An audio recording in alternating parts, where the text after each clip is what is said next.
webinar every day at 2 p.m. with new speakers, new subjects for the gem and jewelry industry members as our contribution to all. We have been hearing of CVD or lab-grown diamonds coming into the market. There are different reactions from different sections of the industry.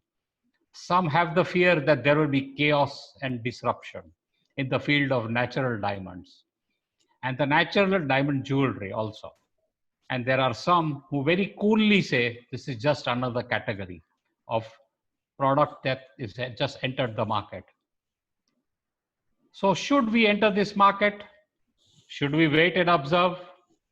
Let us see, and let us see all this take to shape. We all have too many apprehensions for CVD and we need answers. तो क्या है ये CVD का? चलो जानते हैं. We have with us Pooja Sheth, the MD of Limelight Diamonds, who is aspiring to create a luxury niche in the world of lab-grown CVD diamonds from India. Hailing from an investment banking background, Pooja has been to the London School of Economics and the Harvard Business School. She has worked for the Barclays Capital in London, and she now heads the strategy and operations for Limelight Diamonds. Her sound understanding of management, coupled with global perspective, sets her apart as the new age leader. And this has resulted in establishing the brand to be the new wave of brilliance in India. Before I hand over to Pooja, friends, I request you all to keep your mobiles and laptops on the video off mode. Though you will see and hear everything, only your picture will be hidden. This will reduce the load on the network and you will not see any disturbance in the sound. So without further ado, I request Pooja to take over. So thank you so much, Ashok Bhai. Thank you for the kind words and good afternoon, everyone. I hope everyone's safe and healthy and fine. And thank you all for attending this webinar. Yes, you know, chalo jante hai CVD ke baare mein. I hope I can enlighten you guys a little bit more on this industry through my presentation and also tell you about how this is quickly rising. And it is something that, you know, we as a fraternity should start taking heed of and start paying attention to it. So I'll just quickly start with my presentation and I'll share the screen.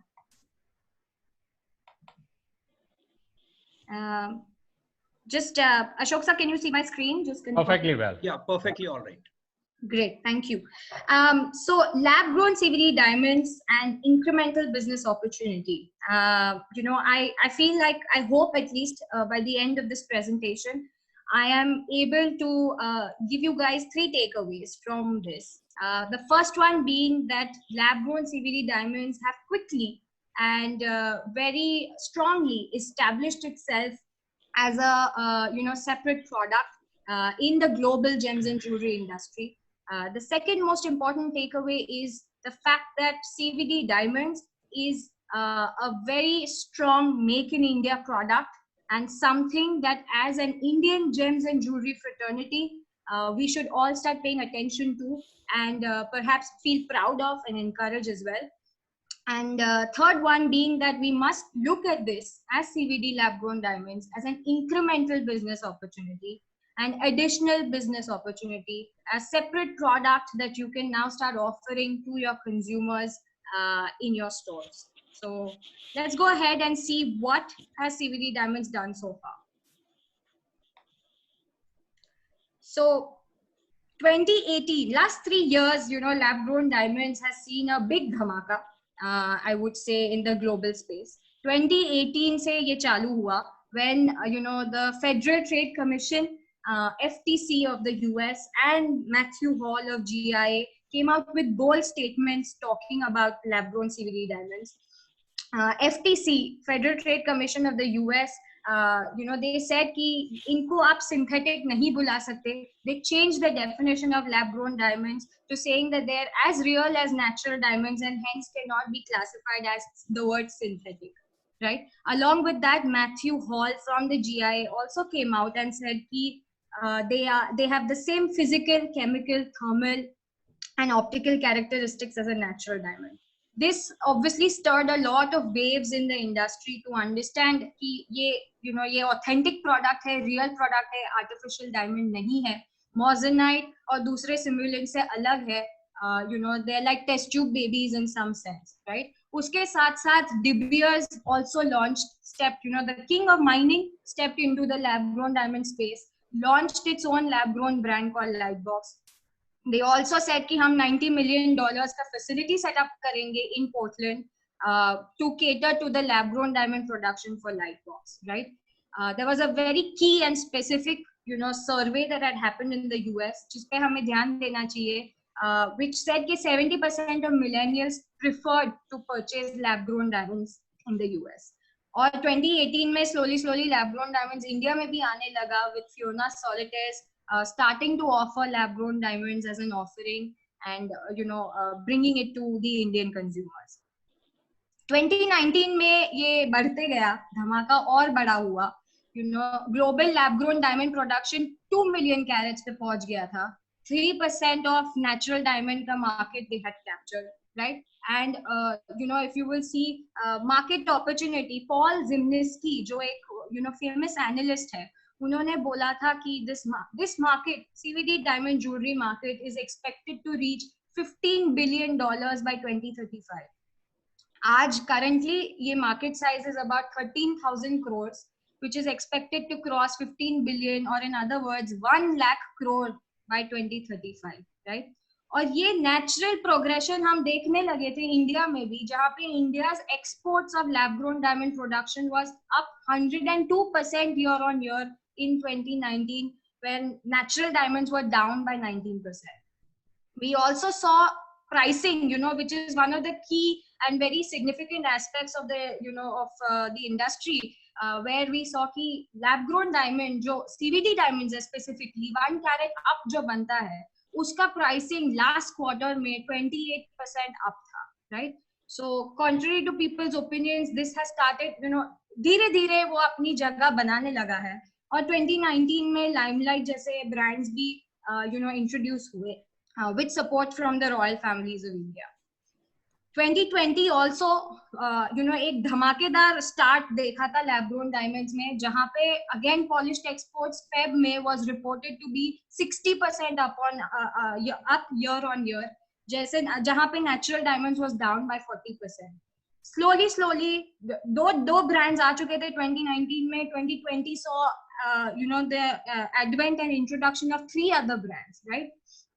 Ananta, DI, and Vandals, which is one of the most, from the family of the Mahesh Notandas. So, key retailers also have started coming into this. Then naturally, obviously, COVID aa gaya, coronavirus hit us all. And, there has been a natural impact of the coronavirus on the economy. But what does this mean for our industry and for lab grown diamond industry in particular?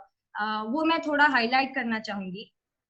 See, as it is, every economy globally is under severe stress. वो obvious है कि lower consumer confidence or consumer spending कम होने वाला है in the next few months, especially on luxury products, because economies को time लगेगा थोड़ा revive होने के लिए. This is something that we all have been speaking about. But I genuinely feel that the Indian economy is going to revive faster than before. Than anticipated, and so will the luxury sector within the Indian economy revive faster. Now, why do I think so? Right? It's mainly because of हम लोग ने just day before yesterday RBI governor को सुना, and all the liquidity measures that are being introduced in the Indian economy is all set to boost the economy much faster. Right? There's an anticipation. I mean, there's the announcement was of 7 lakh crores worth of infusion of money, which is going to come through banks. Right? Repo rate jo reduce kar liya hai, lending there, all the governor measures were all pushing the banks, or rather forcing the banks to lend to consumers. Along with that, जो borrowers के लिए उन लोग ने moratorium period extend किया है, जो working capital limits increase किया है, this is all naturally going to lead to a fast and rapid recovery of the economy, in my opinion. And on top of it, the multiplier effect of this money which is going to change hands is naturally going to boost this, right? But this coronavirus and recovery post it, there has been a strong change in the consumer mindset in general, right? This coronavirus has had a huge impact on us as human beings and what we think of life. कि corona ये इसके बाद मेरा perception life के बारे में पूरा change हो गया है. अब मैं कैसे जीऊंगी या कैसे स्पेंड करूंगी उसका परसेप्शन मेरा अभी चेंज हो रहा है, माइंडसेट चेंज हो रहा है. तो उसके ऊपर कहीं agencies and lot of industry reports have come out to talk about it. उसमें one of the key reports is Bain and Company, which said कि there are 5 key trends that are emerging through the crisis and as a response to the crisis. ये crisis के बाद क्या हो रहा है? ये crisis में कोरोना की वजह से people have started paying a lot more attention to the environment and social responsibility. Consciousness for the environment has gone up significantly.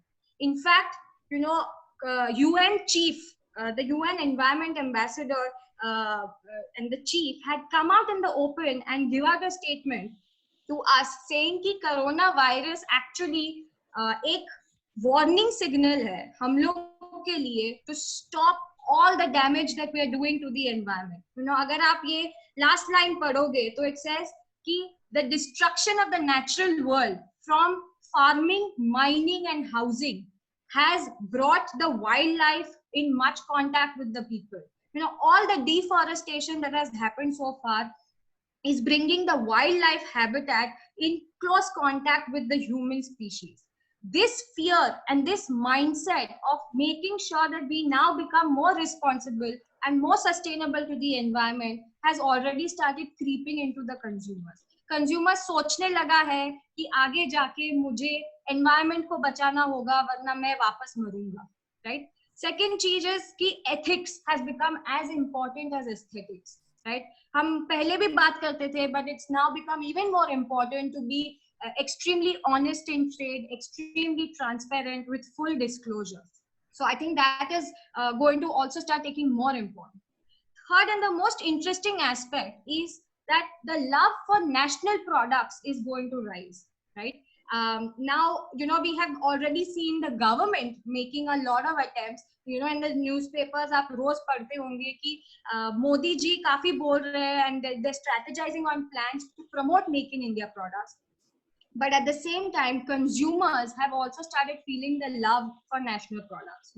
हमारे lots of WhatsApps have started circulating कि ये Chinese product है, इसको ban करो, TikTok use नहीं करना चाहिए because it's supported by the Chinese, etc., right? So there has been this wave and stir of promoting national products or feeling strongly for Make in India products. The fourth most important point is कि see, luxury ऐसी चीज है जो probably is going to recover faster because जो spending, as a consumer, हम जो travel पे spend करने वाले थे या जो outside, food या restaurants में spend करने वाले थे, वो अब कम हो जाएगा आगे जाके. तो वो जो spending जो बचेगा, that is naturally going to be spent on other luxury products. But in that situation also, the mindset of the consumer has become extremely conservative. कल क्या होने वाला है वो मुझे नहीं पता, इसीलिए मैं आज सेव करके रखूंगा for a better and a more stable future tomorrow. उस conservative mindset की वजह से even when it comes to purchasing luxury, people are going to think of affordable luxury. They are going to think of whether this is value for money or not. I was reading a report where they were speaking about the Indian industries and Indian specific wedding industry. They were saying कि weddings तो होंगे, March, April, May में weddings cancel हो गए थे because of the pandemic, but it's not like weddings can get cancelled or weddings will not happen. But because of this conservative mindset of consumers, the scale at which the weddings were happening is going to significantly change, and it's going to significantly differ from what it used to be before coronavirus. And that is where the gems and jewelry industry, I do feel कि November onwards, post Diwali, हमारे लिए बहुत ही अच्छा time होगा because these weddings will come back. I think it will be a boost to our industry. Yes, but affordability will play a key role in ensuring that people get the value for their buck, right? And online shopping is definitely something जो पहले भी हम देख रहे थे, digital drive आ ही रहा था industry में, but going forward online shopping is going to become even more prevalent than before. So all in all, sustainable and national luxury products is assumed and expected to have the highest demand, right? Purchase with a purpose. Consumer का mindset corona virus की वजह से change हो चुका है. They are all going to think of whether this is worth whether do I have a reason to buy this today or not, because of this pandemic fear that has gone into the people. Now, in my opinion, all this simply, particularly in the gems and jewelry industry, really genuinely points only towards one answer, which is lab-grown CVD diamonds. All the 5 points that I covered before are categorically something that really allude to lab-grown CVD diamonds, which are real, pure, and sustainable. And before I go ahead and talk a little bit, I want to show you a video on our diamonds, but I just want to, for the audiences जिनको शायद CVD diamonds के बारे में I'm sure सबको पता ही होगा, but just to give you a little bit more information, CVD is I'll just give you a brief summary. Chemical vapor deposition, ये process है जिससे ये diamonds बनते हैं. उसमें एक पतला सा नेचुरल लेयर का नेचुरल डायमंड का लेयर कट करके उसको एक रिएक्टर में रखा जाता है, और उस रिएक्टर में exactly the same environment that the diamond, जो डायमंड को धरती के नीचे मिलता है, वही एनवायरनमेंट रिक्रिएट किया जाता है वो रिएक्टर में. वो same gases, same temperature, pressure set करके देन नेचुरली वो गैसेस से कार्बन छूट के ये नेचुरल लेयर के, नेचुरल डायमंड के लेयर पे वो कार्बन लेयर बना के अपना रफ डायमंड ग्रो होता है. Now, what is interesting and what is important to understand is that the DNA of the CVD diamond does not change. It is made from a natural diamond, and hence it is absolutely pure and real. Right? I'll just quickly show you the video.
We'll also see how the CVD diamonds are made just shortly.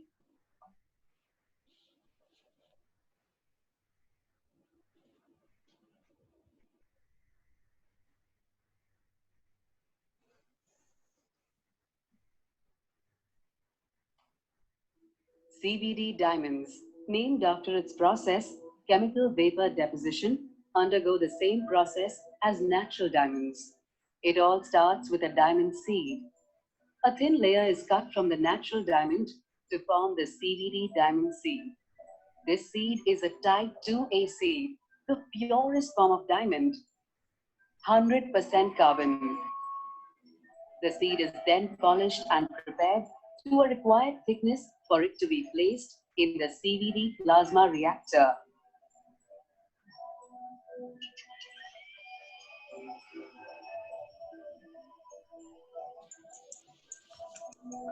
Once placed in the reactor, the process begins, exactly the same as found under the surface of the earth. An intense environment of the temperature and pressure is created just like that found in the earth. When the diamond is growing in a natural environment, several other impurities like nitrogen and boron enter the diamond formation along with the gases. CVD process is controlled and doesn't allow any impurities to enter the diamond. Carbon particles slowly start disintegrating and forming layers on top of the diamond seed.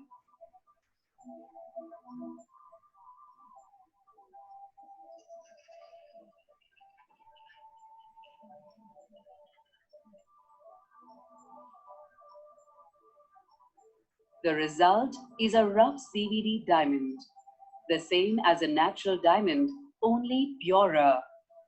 The diamonds are then removed with precision, and the cutting process begins.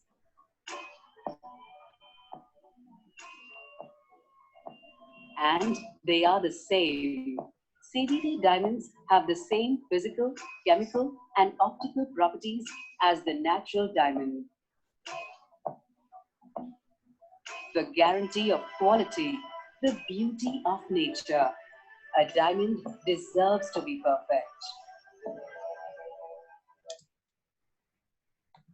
Right. So just moving back. So as you saw, this was categorically specifically for the CVD process and how lab-grown diamonds are made through the CVD process. And now I'd like to throw some light on 5 reasons why I genuinely believe that lab-grown CVD diamonds can be India's ace card. First, and the most important one is this can open up a new segment, right? As you can see, and we all are aware of that 135 million carats of natural diamonds are consumed in the world today. उसमें से 50% of natural diamonds US में consume होता है, 16% roughly China में consume होता है. Today, India consumes only about 6 to 7% of natural diamonds. उसका main reason यही है कि majority of the population in India today cannot afford natural diamonds. आज कई सारे retailers हैं जो gold में trade करते हैं या they offer gold as an offering but not natural diamonds, right? This CVD lab grown diamond section is a new segment or a new category that everybody can step up to and open a new product line for the consumers, for those who could not perhaps afford natural diamonds, for those who have only dealt with gold and want to start venture out into the world of diamonds. This could be a new stepping stone, and we have the strongest and the highest possibility of doing so with the kind of global CVD production that actually happens in India. The second and the most important aspect is the millennials and Gen Z, right? These two words, ये बहुत common words हो गए हैं हर एक industry में. And millennials क्या चाहते हैं, millennials क्या सोचते हैं, इसके बारे में हर एक industry, including gems and jewelry industry, सोचने लगा है. क्यों? because next 15-20 सालों के लिए millennials और Gen Z are going to be our consumers going forward. और उनका क्या सोचना है is extremely important to drive the market going forward. India में आज 410 million 41 crore population is under the age of or between the age of 25 and 40. This is the largest millennial population in the world. It's larger than the entire population of United States, right? So we are sitting on a huge youth bank, and their spending, according to the Deloitte report, was that their spending was estimated to be $330 billion this year, right? Now, this spending was their discretion income. What are they going to do with this $330 billion? तो उसमें लिखा था कि there are top 3 categories जहां पे ये millennial उसके spending करना चाहता है. First is fun and entertainment. Second is accessories and apparel. And third is mobile and electronics, right? That means accessories, including jewelry, is second most priority on their list. They are willing to spend their discretionary income on accessories. But along with that, as you can see on your bottom left, 78% of these millennials prefer to spend on experiences rather than high value possessions. उनको बोलो gold लेना है तो ना बोलेंगे, उनको बोलो घर लेना है तो बोलेंगे रेंट पे रहेंगे, right? That is because they prefer and they deal with experiences more than anything else, right? That even post COVID, whilst their experiences in terms of traveling वो कम हो जाएगा, but उनका experiential attitude, जो attitude है towards experiences is not likely to change. They will continue preferring products that also give them a different experience. When it comes, what do they think of jewelry? When it comes to jewelry, majority of the millennials, वो लोग jewelry को investment category की तरह नहीं देखते. When they have to go and invest money, उनको mutual funds ही appropriate investment, product लगता है. When it comes to jewelry, they prefer jewelry only primarily or majority of the times for their design, right? And also, हर जगह पे millennials, whether the millennial is वो US में बैठा है या Europe में बैठा है या इंडिया में बैठा है, हर millennial की सोच, because ये world इतना छोटा हो चुका है, the information is spreading so fast that every millennial actually ends up thinking the same way. उनका mindset same ही होता है, right? तो जहां यूएस में वो सर्वे हुआ था, where the millennials were asked कि आपको $5,000 में 1.5 कैरेट लैब ग्रोन डायमंड मिलेगा या 1 कैरेट नेचुरल डायमंड मिलेगा, आप कौन सा प्रेफर करोगे और क्यों? 70% of that survey said कि I will go for a 1.5 carat lab grown diamond. और उसके 2 कारण दिए गए थे. एक कारण था कि मुझे सेम प्राइस में ज्यादा बड़ा स्टोन मिल रहा है, देन व्हाई नॉट. मुझे पता है कि ये रियल डायमंड है, मुझे पता है कि it is the same as in terms of the properties and characteristics, and hence if I get a bigger stone in the same price, I will go for a lab grown diamond. So the price consciousness millennial chose a lab grown diamond. And second most important aspect is कि I know the source of this diamond. ये real है और ये सीधा सीधा lab से निकल के मेरे पास आ रहा है. I prefer to support something like that, right? So those were the 2 major reasons that were given as support to this survey. Secondly, very interestingly, और अभी हाल ही में, Mr. Anil Prabhakar held a conversation and a webinar with Pakhi Gupta, who is actually a budding actress from Special Ops. I'm not sure if everyone's seen it, but she is an actress who can represent the young audiences and the thoughts of the young audiences, right? So during that conversation, it was very interesting. उसको पूछा गया था कि उसके perception क्या है lab grown diamond के बारे में. तब उसने बोला था कि मैंने मेरी पहली कमाई से मैंने जाके टिफनी का डायमंड लिया था क्योंकि मैं डायमंड के पीछे पागल हूँ. And I resonate with the energies of a diamond, right? But उसने ये भी कहा कि we all know how straining it is in the environment, right? If there is an alternative that is not as straining and has the same properties like you're saying, previously I focused on diamonds because of the energies that it gave, but I placed the environment over anything else. So I'm not averse to lab grown diamonds. This is audiences, but this is one of the most important aspects of the millennial mindset, that we have to understand the importance that they lay over environment and sustainability is significantly higher than what the previous generations have laid. So if we don't support a cause like this, then we will be missing out on a big audience going forward, right?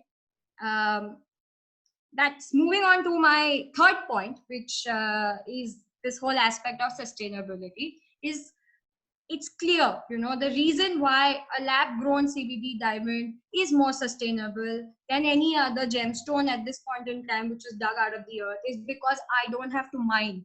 I don't have to dig under the ground to do anything. As a result of which, 1 carat of a CVD diamond rough saves 109 gallons of water. It saves 1,750 tons of earth. 109 gallon पानी और 1,750 ton of land 1 carat CVD save करता है, right? और ये बहुत बड़ा कारण है जिसकी वजह से मिलेनियल्स यूएस में अभी और आगे जाके इंडिया में भी इस प्रोडक्ट को एनकरेज करेंगे. इंटरेस्टिंगली एक डिलॉयट का भी एक रिपोर्ट आया था इंडिया के बारे में और इंडिया के मिलेनियल्स के बारे में, जिसमें कहा गया था कि 44% millennials choose to pay a premium on sustainable products, right? Sustainable products कहाँ है, क्या है, कहाँ है, कौन सी इंडस्ट्री में है, आज मिलेनियल्स को वो नहीं पता है. But the minute they know that there is a sustainable alternative, they are willing to start paying a premium for those kind of products, right?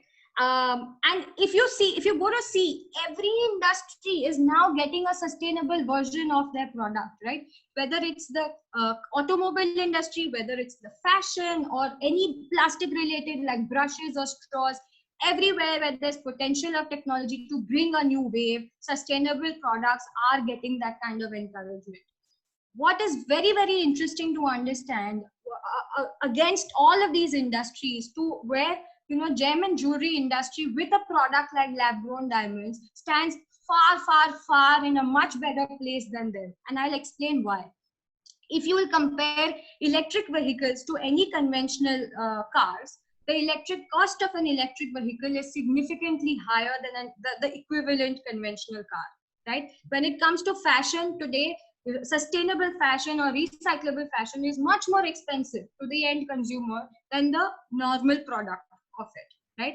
Whereas even a bamboo brush is significantly more expensive than a plastic toothbrush, or a bamboo straw is significantly more expensive than a plastic straw.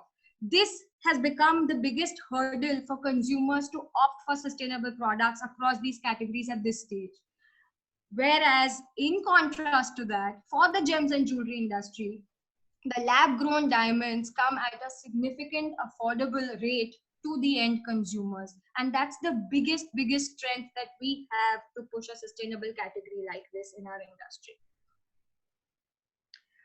The fourth point why this product is likely to be India's ace card is because India is moving towards transitioning itself and emerging as thought leaders and thought provocators in different industries. And embracing technology has become inevitable. You see all the kind of startup support, the government support to all the startups that we are getting, which are working towards enhancing technologies across different industries. It's important to understand कि technology के साथ रहना बहुत जरूरी है. जब Kodak था, फिर जब smartphone technology से phones आया, GoPros आए, तब आज Kodak कहाँ है? Nokia was the most common used cell phone in the world. It's disappeared now, right? Because smartphone technology came through and Nokia could not live up to the pace of smartphone technology or innovate constantly in encouraging technology. हमारे industry में also we have seen this. This is not a novelty in our industry, right? जब pearls थे, Basra pearls थे, आज 90% of the pearl industry has now converted to cultured pearls. So embracing technology is very, very important for us, right? And the last and the most important point which I would want to make to the audiences is कि CVD product, CVD diamond actually has a very, very peculiar strength to the to its characteristic. Okay, जब natural diamond जमीन के नीचे grow होता है, तब there are these chemical impurities that get into the diamond, namely nitrogen and boron, right? These, why do we care about these impurities? Is because these impurities they come in the way of the light on the diamond and affect the shine and the brightness of these diamonds. Only 2%, 98% of natural diamonds have come with nitrogen or boron as an impurity. Only 2% of world's natural diamonds ever have been formed of the purest type or have been formed completely out of carbon, right? हमारे जो labs है, वो GIA हो या SGL हो, उन्होंने हर जगह पे जब भी natural diamond में भी कोई भी diamond पूरा 100% कार्बन से बना हुआ निकला है, उसमें कोई नाइट्रोजन नहीं है, कोई बोरॉन नहीं है, उसको टाइप 2A का क्लासिफिकेशन दिया जाता है और दिया जाता था हिस्टोरिकली भी. क्यों? क्योंकि ये type 2A purest form of diamond जो होता है, उसका शाइन, लस्टर और ब्राइटनेस दूसरे डायमंड के हिसाब से सिग्निफिकेंटली बेटर होता था, क्योंकि इसमें कोई केमिकल इम्प्योरिटी नहीं थी. इसीलिए टाइप 2A डायमंड्स आज भी इंडस्ट्री में, नेचुरल इंडस्ट्री में प्रीमियम पे बिकते हैं, राइट? और जब भी कोई नेचुरल डायमंड टाइप 2A का होता है, तो उसके सर्टिफिकेट में लिखा हुआ आता है कि ये टाइप 2A क्लासिफिकेशन का है, राइट? जस्ट टू इलैबोरेट मोर कि हमारे नेचुरल में कौन से टाइप 2A थे, तो हमारा Kohinoor, right? Kohinoor actually 2 reason के लिए फेमस हुआ था. First, that it was a 105 carat rock जो जमीन से नीचे बाहर आया था. But the second and the most important aspect was that was the purest form of diamond. It was almost composed of carbon and hence it was classified as a type 2A. Then these are some of the other examples. The Elizabeth Taylor diamond, the Graf Venus, which is a 119 carat heart-shaped type 2A. Leslie Larona, 1109 carats rough type 2A. Queen of Kalahari, they called it the ultra rare 342 carats type 2A. Friends, what I'm trying to say through the screen is that ये सब जो type 2A diamonds है, they do not come, they're either sitting with the royal families or the, likes of Graf and, and the auction houses, but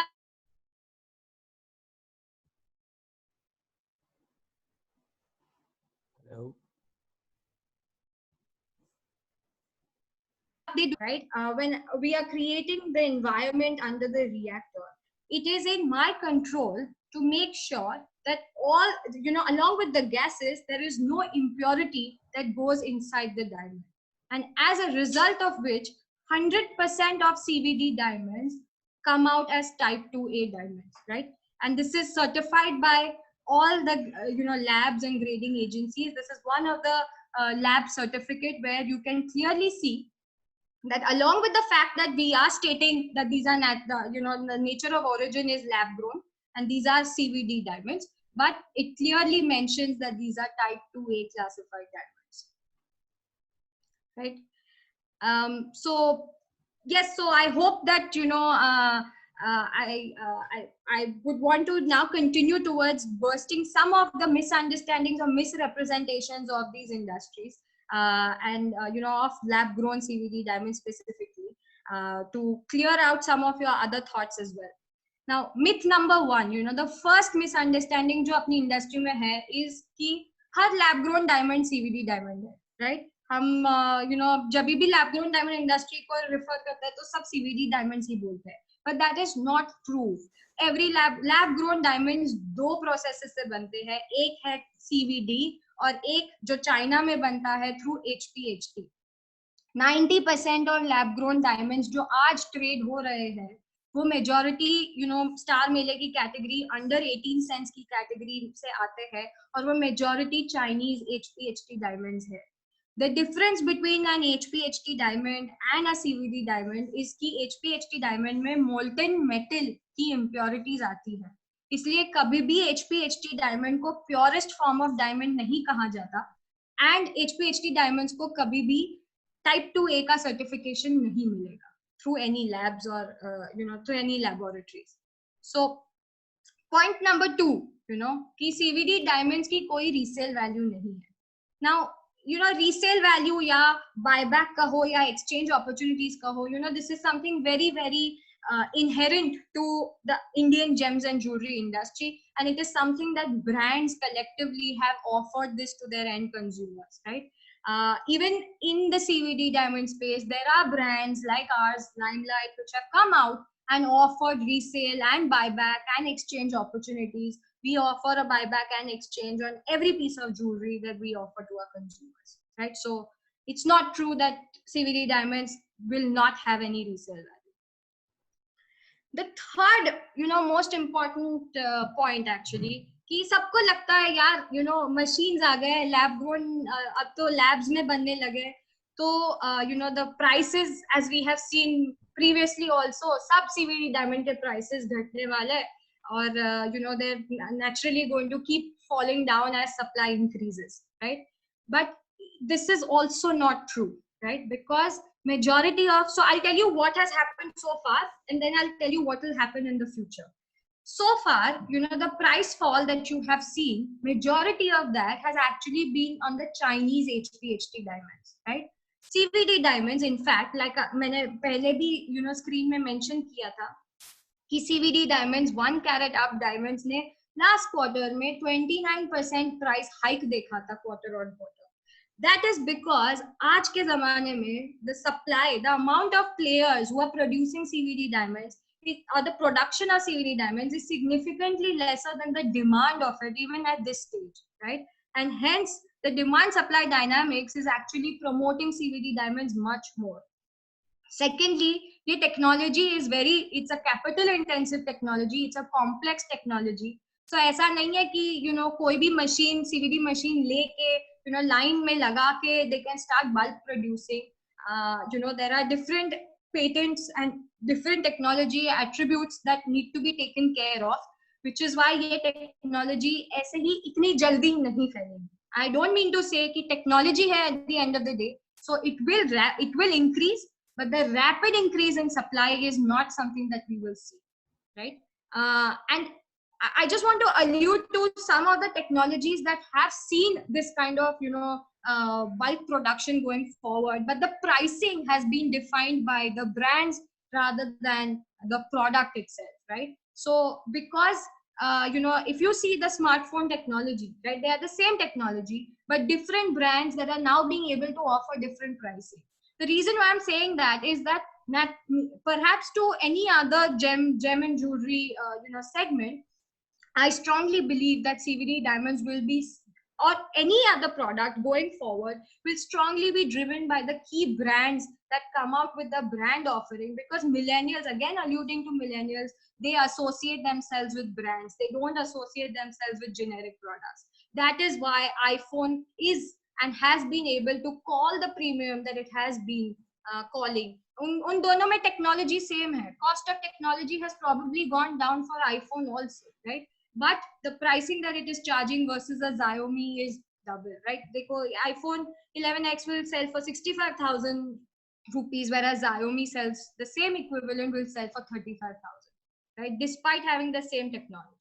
We've also seen that in our industry, where Tanishq, is one of the most appreciated brands in our country today, and it's primarily because of the association, the strong association that it has built with the millennials.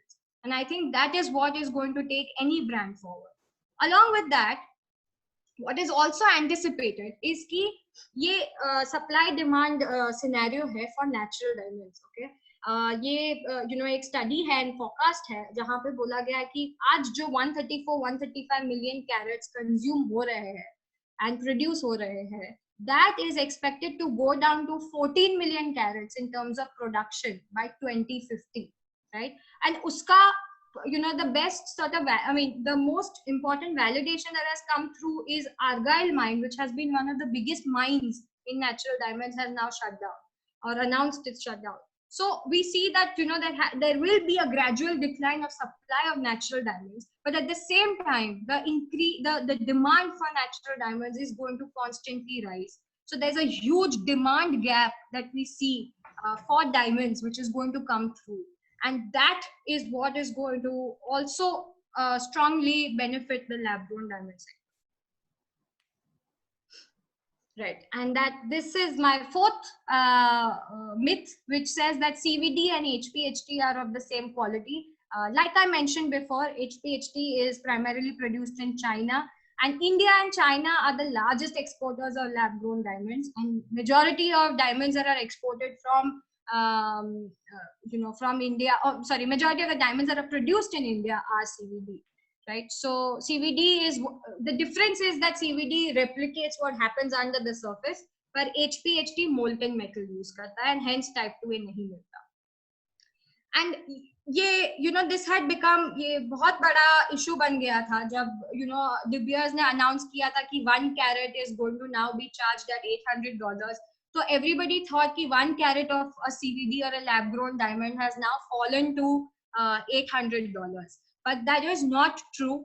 इसलिए मैंने उन्हीं के website से, just to give clarity, कि वो जो बोल रहे थे was the total carat weight of a particular jewelry should equal 1 carat, right? So यहाँ पे आप देखोगे तो दो 50 pointers के दो earrings के studs है, and that along with $200 making charges, which is their setting charges, which is their constant, that adds to the $1,000 pricing. So 1 carat CVD diamond was never priced at $800. It was the total carat weight that Lightbox had introduced.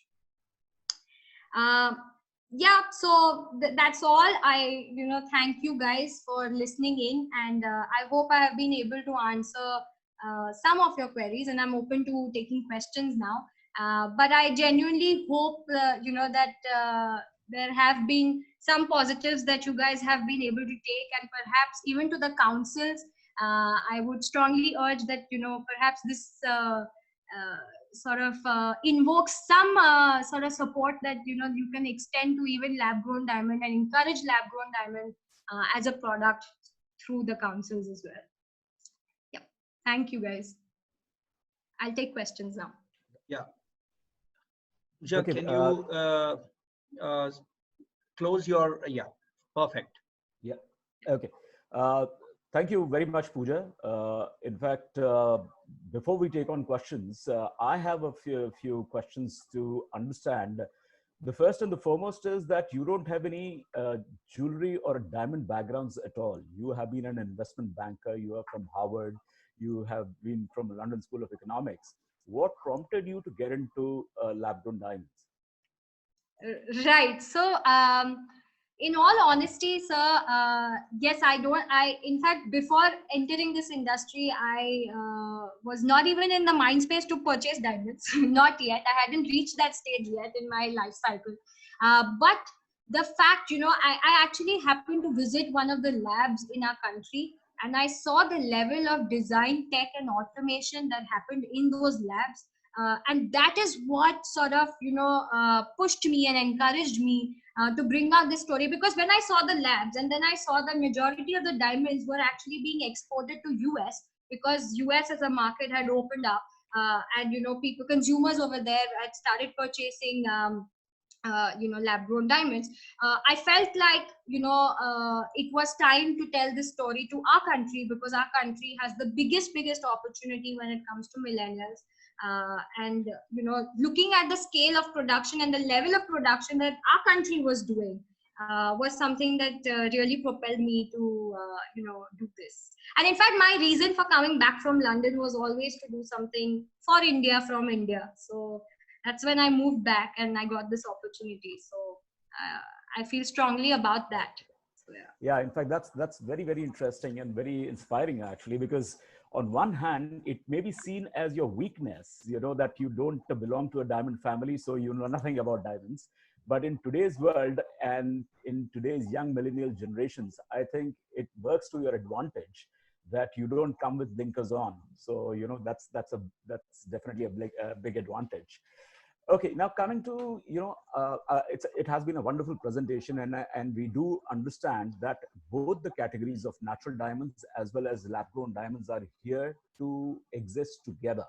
So first of all, we all as an industry have to accept that this is a new stone, a new product, which is there. Now, whether you as a retailer or as a wholesaler or as a manufacturer want to deal with it or not is your prerogative as an industry player.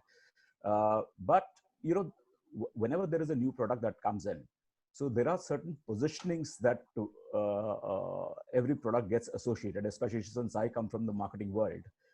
So the natural diamonds are always seen as ultimate symbol of love.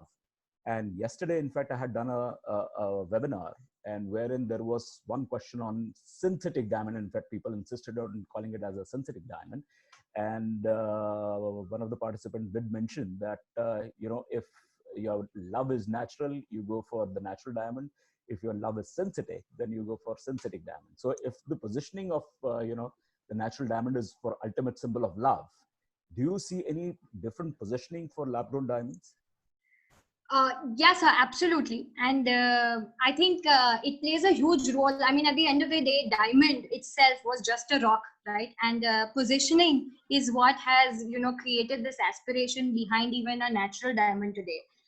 So positioning is extremely key. And I feel like, like I mentioned in my presentation also, that going forward, something that really supports the environment is inevitably, it's helping us position ourselves, but also bring out, that aspect of this product, which is not, this is what I personally also believe, is that luxury is for your selfish purchase, right? Today, even when I purchase a diamond, it is only for me and myself to look better or to enhance my personality. But that luxury now coming at the cost of something, or if I can purchase a luxury which is not coming at the cost of harming any, anybody else or any environment as such, I think that is giving me a purpose to purchase, right? There is an inherent strong belief of purchasing something that I stand for, my values stand for. And that is what is going to propel the positioning of lab grown diamonds. The second thing, I also feel like just to stray away from the positioning that has already been established for natural diamonds as the ultimate symbol of love. I believe that lab grown diamonds could have its own niche as the ultimate symbol of success. Women or womenomics has sort of become even more. It's growing at a faster rate than any economy today. Women have started to purchase. Self purchases have increased 33%, right? To 33%. So I feel like women are becoming more and more independent. They're standing for the right causes. They're purchasing brands which they believe in. And at the same time, they're making their own decisions, So I strongly feel that, you no longer need a he to buy you a diamond. So I think this is an ultimate symbol of success. So it gives you a good positioning, which sort of separates you and segments you out as well. Yeah, very well said. Actually, women are getting economically totally independent, and a modern woman needs their own symbol of success. And that's where you want to position your lab-grown diamonds. There are a few concerns which the trade has always been talking about. One of the biggest concern has been the likely price fall. And I know you did cover it in your presentation that, it did go up by about 29%, which were a specific size of diamonds and for a specific period. But if you see in the next 5 years, the general fear is that the prices are going to crash. And the moment there is a crash of any of these prices, that means the buyback won't be there, and diamonds are seen as an investment because that's the way it has been promoted by a lot of retailers. Then what really happens? What happens to the buyback and what happens to the prices? So it doesn't create an asset value. I mean, basically that's what the big difference between natural and lab grown is. Naturals do create an asset value, whereas lab grown don't. I mean, that's the key. So is that true, or do you have any other opinion on this? Sir, in my opinion and strongest view, I feel like, in all honesty, in the last 3 years, even natural diamonds have not been able to, sit in consumers' mindset as an asset, right? Because we have seen a price decline in, natural diamonds. We've seen a 8% recent decline as per Rapnet pricing that the natural diamond has seen. There has been significant crisis in the industry in relation to the price fall that has happened, and that in 2019 De Beers decided to scale back by back their production because their rough sale was down 53% year on year, right?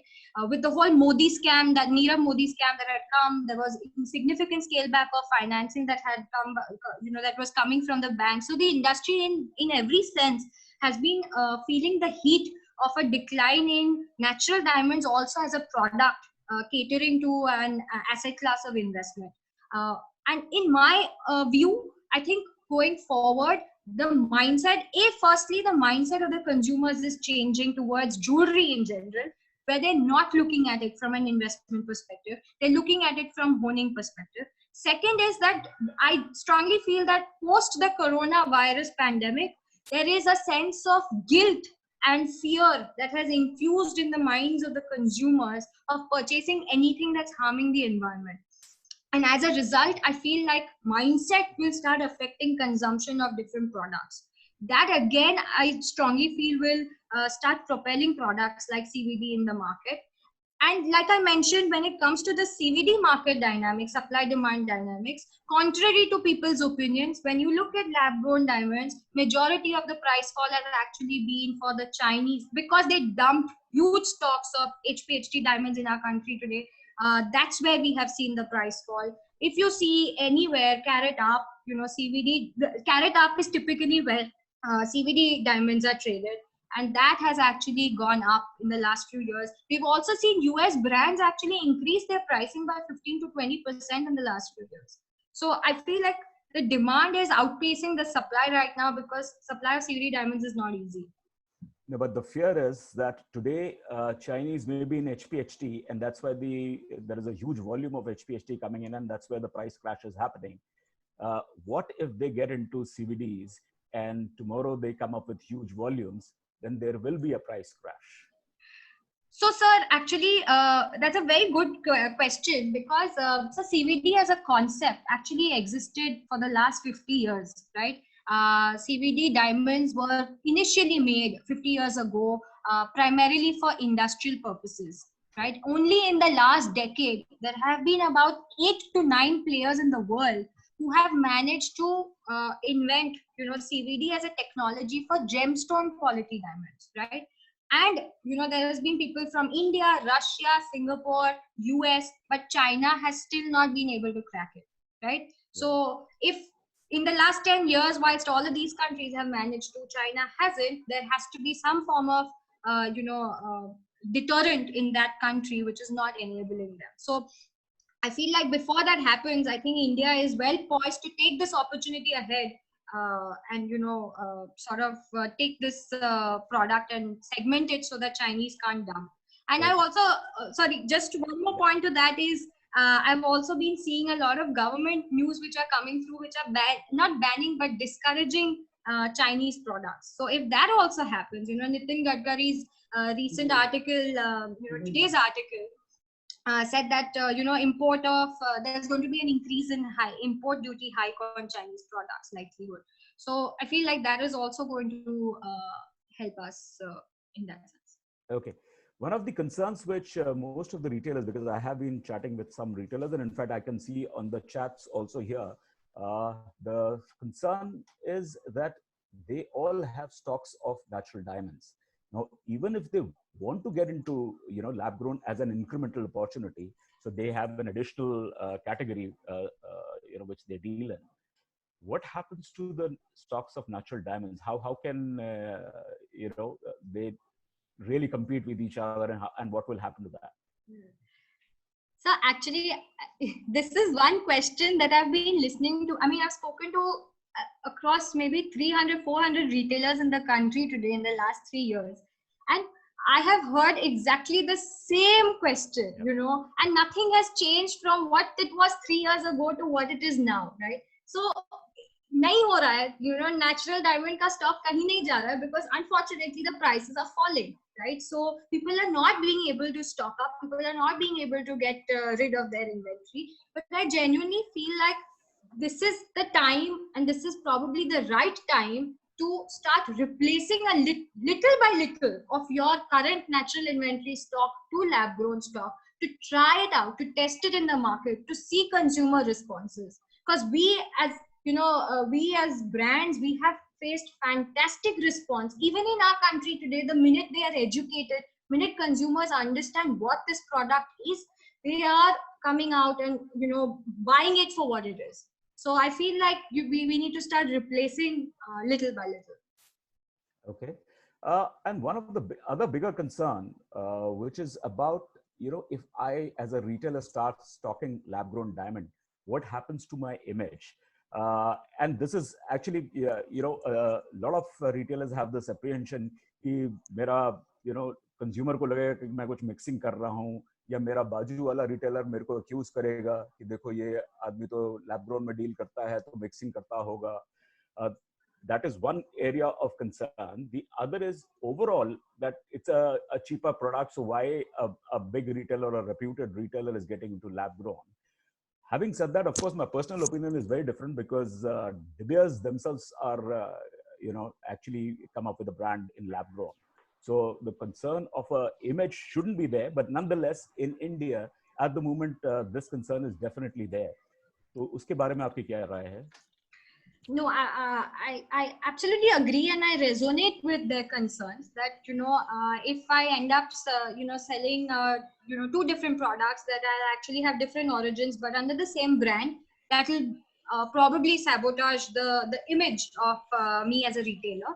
But it's important and essential to see what De Beers has done. To take an understanding of how they have placed themselves whilst they are in both segments today, right? De Beers ने पूरे अलग branding से अलग नाम देकर they started Lightbox, which does not look anywhere close to what the De Beers family or De Beers group would look like, right? So giving it a different image altogether, or supporting brands which are doing that for you can sort of help you solve the problem of being in the business yet not affecting your existing image or goodwill that you've created so far. And the second most important thing is coming to the ethics part that I'd spoken before, is everything needs to be certified. The minute, like for example, even when we sell to the end consumers, all our jewelry is certified by third party labs like SGL. They are the circumference of the girdle of the diamond has lab grown diamond engraved in it with a certificate number, so that even when you open the diamond, you know that it's categorically a lab grown CVD diamond. It has the classification, it has the nature of origin. So your certificate and the diamond itself will stand strong to differentiate itself from the natural product. And I also feel like the product segmentation also becomes important when you're trying to create this distinction between the natural diamonds and the lab-grown diamonds, right?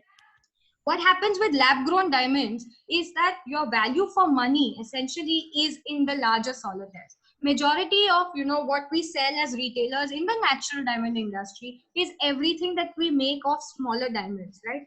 Is everything that is of star Melee diamonds. I feel like natural diamonds can sort of product segment it out to being only solitaire centric jewelry, selling 50 pointers up, small studs, minimal clean designs, which only focus on maybe pendants, rings, earrings, things that can be everyday luxury. So that there's a distinct, even when a consumer is walking into your store, he's not confused. If he wants to go and purchase an engagement ring, he'll perhaps think of a lab grown diamond. If he wants to go and purchase, if she wants to go and purchase an exclusive sort of chunky piece of jewelry for her wedding, then she will go for the smaller diamonds. So I feel like that kind of distinction can also help propel both products in the same space. Okay. Thanks, Pooja. In fact, I would like to check with Avinash if we can now take the questions from the audience. Yeah, Ashok bhai, do you have anything to add? Because I just wanted to ask one question. Yeah. To Pooja, tell me one thing: is it physically possible to, with the naked eye or with a loop, to identify the difference between a diamond, a CVD, and the HPST? Because with the diamond and the HPST, we have been able to identify it separately without a hassle. So with the diamond and the CVD, will it be easily identifiable? Or do we still need an electronic gadget? So it is not easily identifiable through a magnifying glass or through the naked eye at all. You will not be able to tell the difference, and hence, unfortunately, you know, a lot of this mixing and the issue of mixing has happened for the primarily the same reason.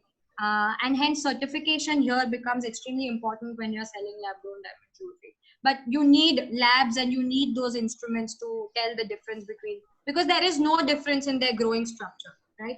There's absolutely no difference. You get the same color clarity differences in a CVD as much as you get in a natural.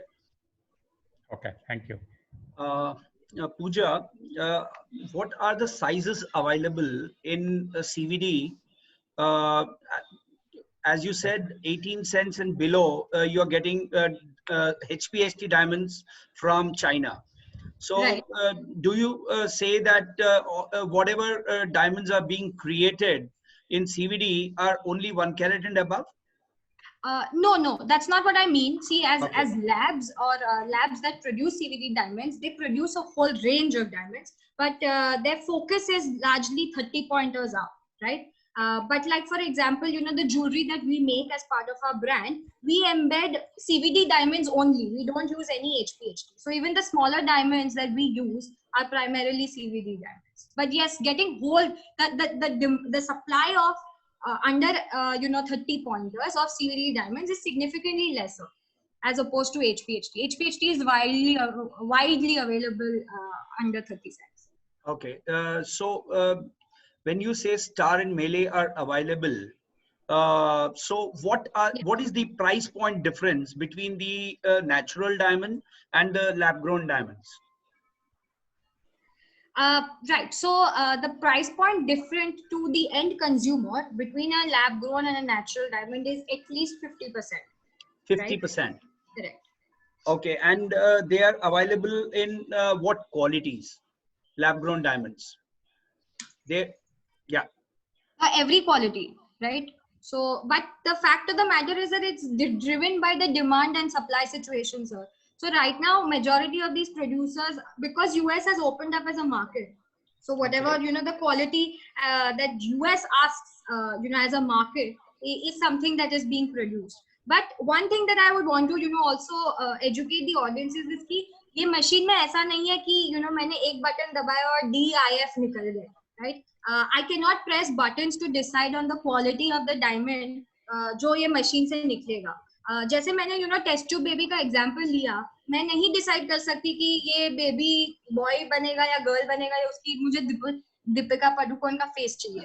Same way जब मैं ये natural diamond ये reactor में डालती हूँ, उसका growing process में क्या पैटर्न्स आएगा, क्या कलर क्लैरिटी बैठेगा, that's all driven by the natural process that's happening inside. Okay. तो अगर मुझे DIF बनाना होगा तो मुझे बल्क में पैचेस में ज्यादा पैचेस बनाने पड़ेंगे and to find the best product वैसे.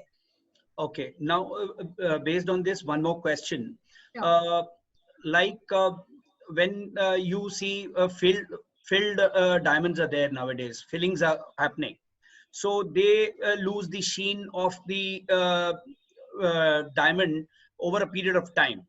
Does this also the case with lab grown or something, or the luster and all, everything will stay forever as the natural diamond?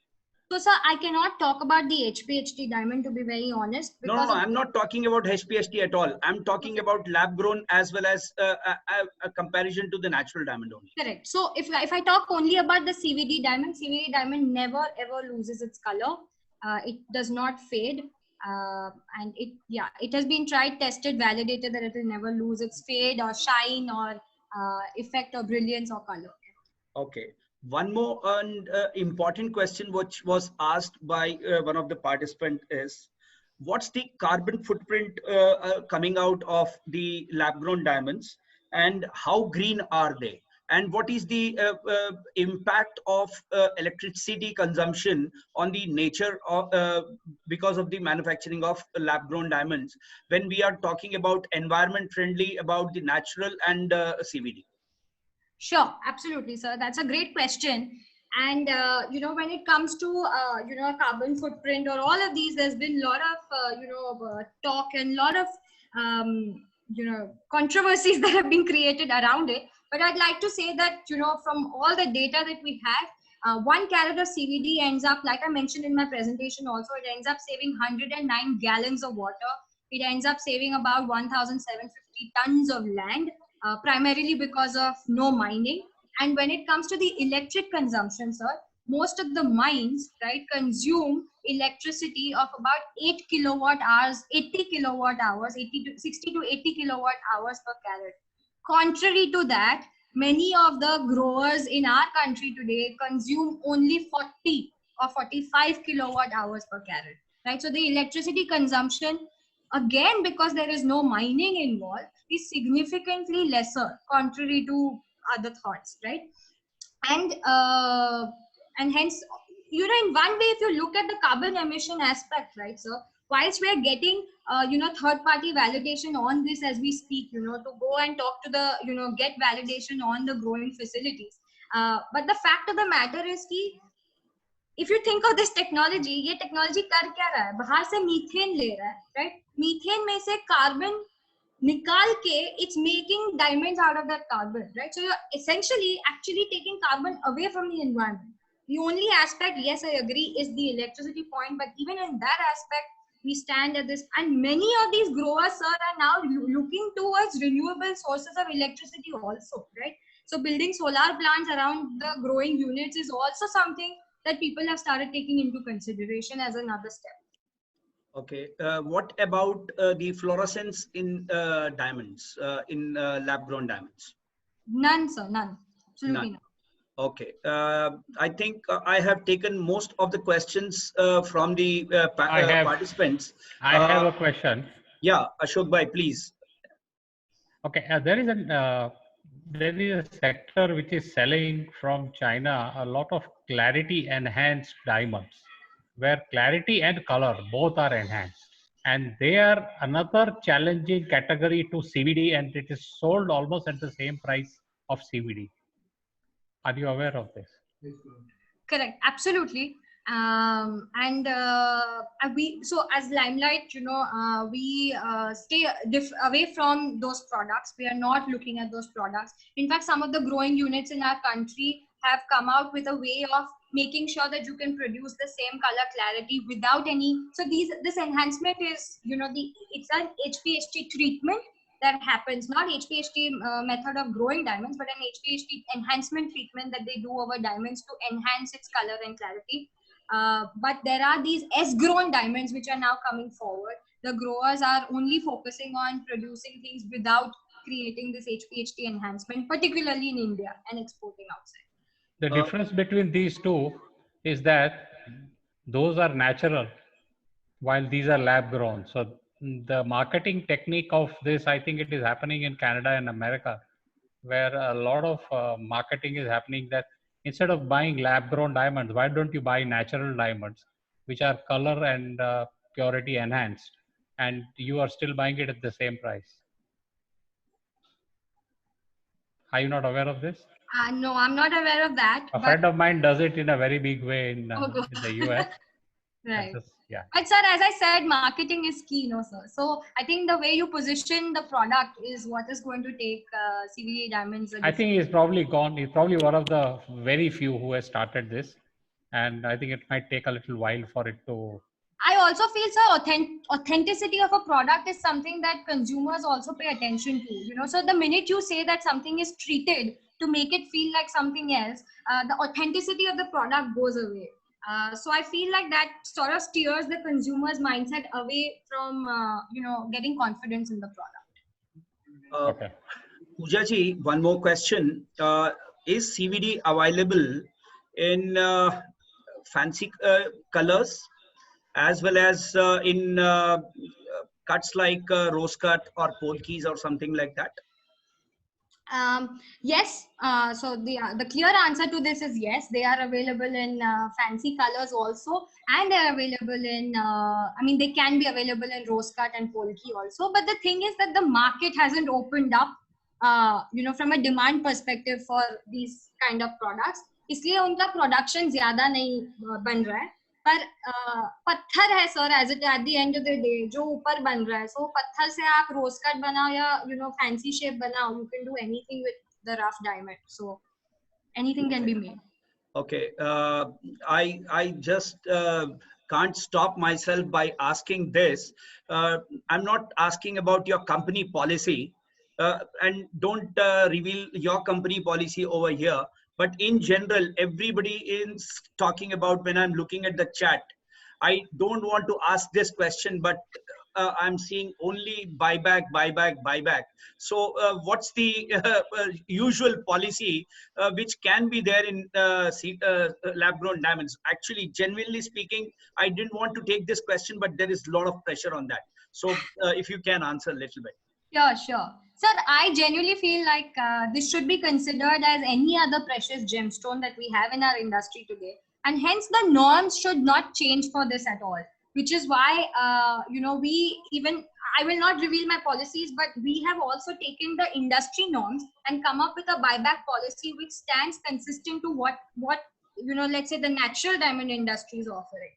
So, the idea is that the consumer shouldn't have another layer of confusion in their mindset. They should be very clear that they're coming here to buy a precious jewelry, which perhaps is sustainable, and hence I'm choosing that, or I'm getting a bigger carat for the same price, hence I'm choosing that. But everything else stays the same. So, and given the confidence, we are happy to extend that rewards to the consumers. Okay, Avinash ji, Hemant I can tell you one thing, Avinash ji.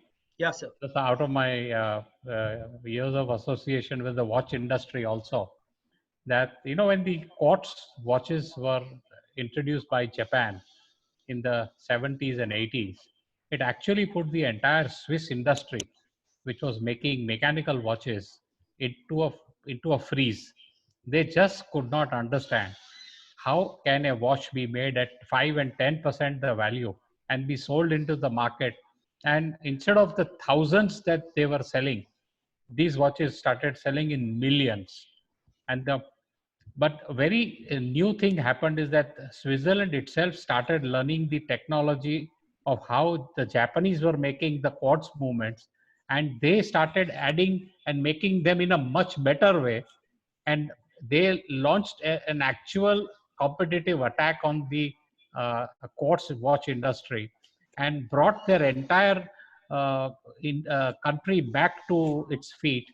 And over time, they phased out the entire quartz element and brought back the original element, which was the handmade mechanical watches that they used to make. Today, even if you look at with the entire range of availability of the quartz watches that is there in the country, the Swiss watch industry today stands firm on all the mechanical and the automatic and the complication watches that they make today. So I think there is a change and learning which comes in every industry at every point of time. Very true, Ashok bhai.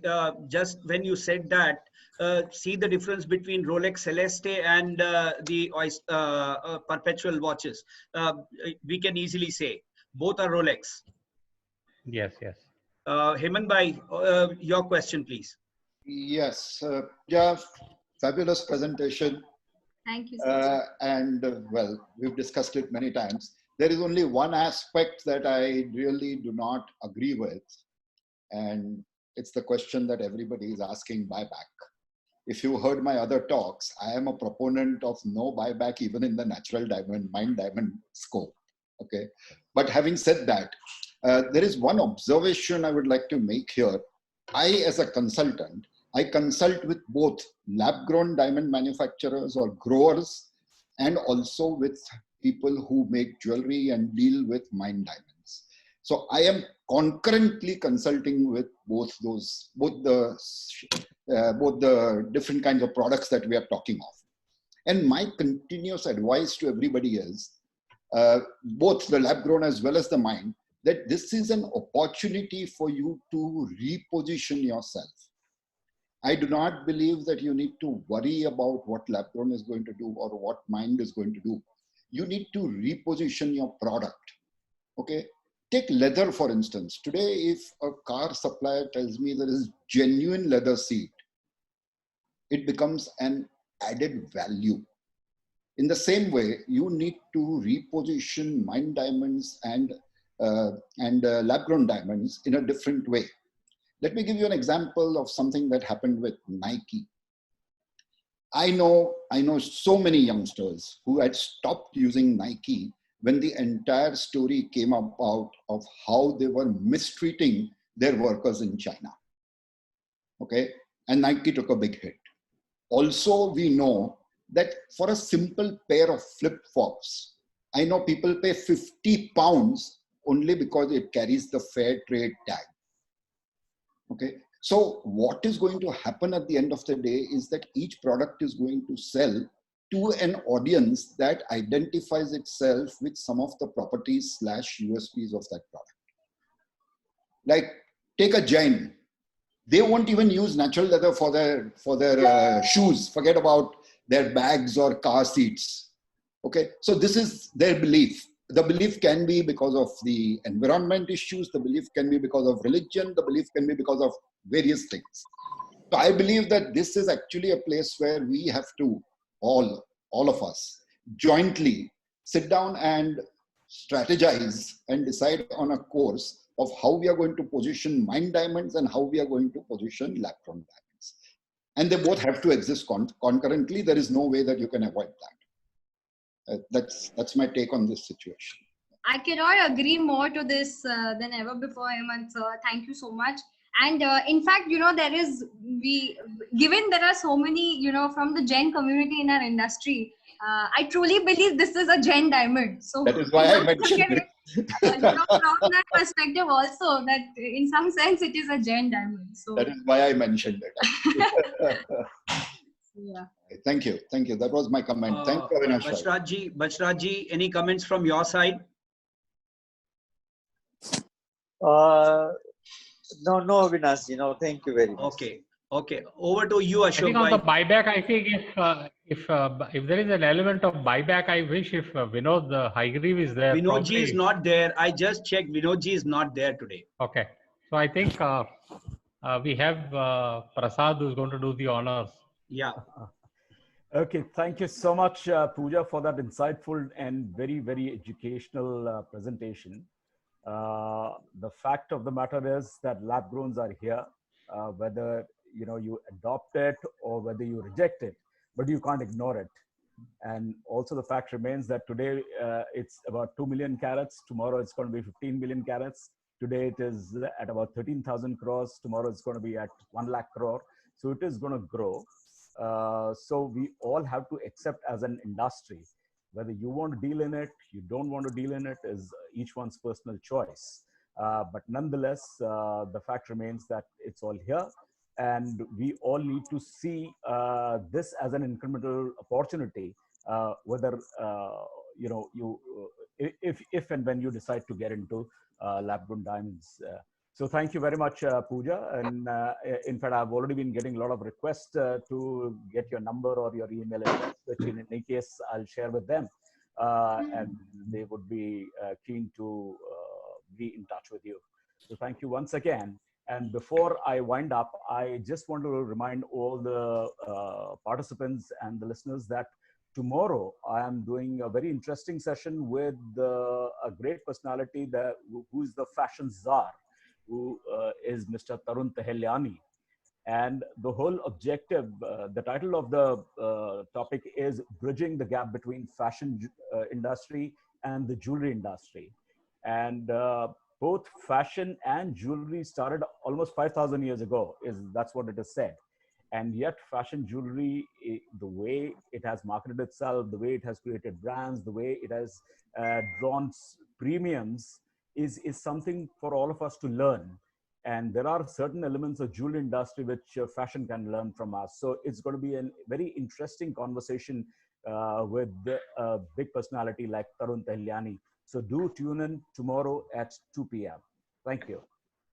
Thank you very much, Pooja. Thank you, everybody. We had a wonderful time. Thank you. Thank you, Pooja, for a great presentation. Thank you, Avinash. Thank you so much. Thank you. Thank you.